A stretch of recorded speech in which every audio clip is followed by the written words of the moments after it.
Hello guys! Welcome back again to Vern's Day! This time, andito kami sa Bridgestone shop sa Dagupan for replacement ng aming tire. Siyempre, need nating maging safe sa ating travel, kaya minabuti naming papalitan na ang mga tire. Medyo matagal na rin kasi pud-pud na.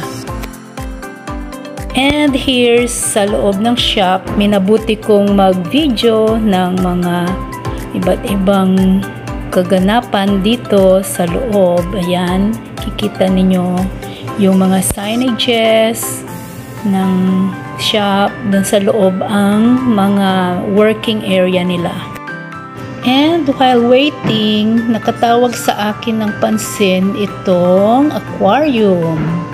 Ayan, tingnan nyo guys. Sarap sigurong lumangoy dyan sa loob. Ayan siya, so relaxing. Tingnan nyo guys.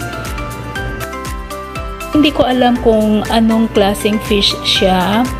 Siya ba ay arwana? Comment down below guys kung anong klaseng fish. At meron ding mga maliliit na goldfish. So, ayan, panoorin lang muna natin siya habang naghihintay.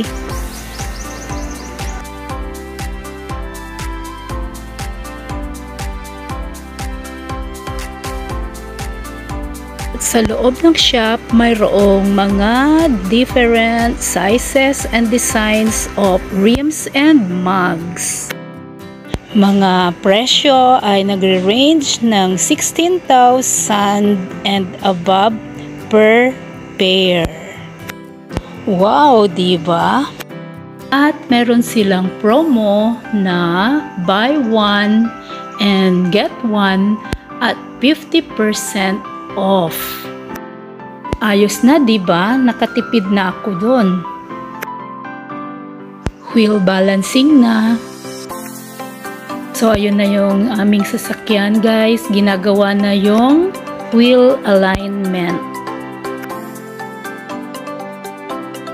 And tingnan nyo yung mga workers nila, guys. Oh, napakasipag at napaka-hard working nila. Igilapitan natin sila, guys. Tingnan natin ng malapitan. Medyo nahihiya na ako guys mag-video, baka ma-conscious sila. Pero they are so dedicated sa kanilang ginagawa. Saludo ako sa kanila talaga.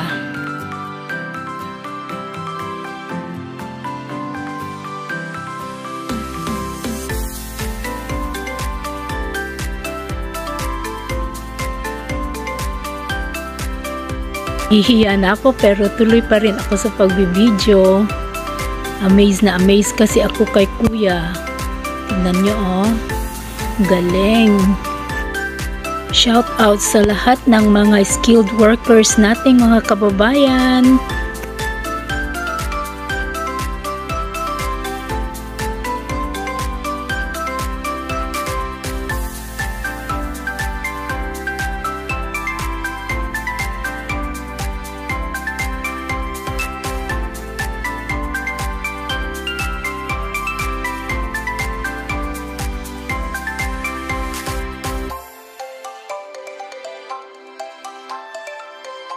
Yan, finally guys, malapit nang matapos yung aming sasakyan. Binababa na nila.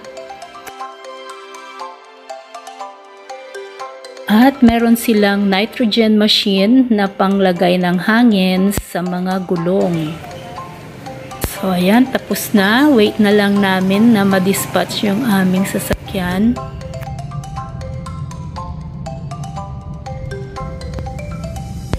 So, ayan, pauwi na kami guys.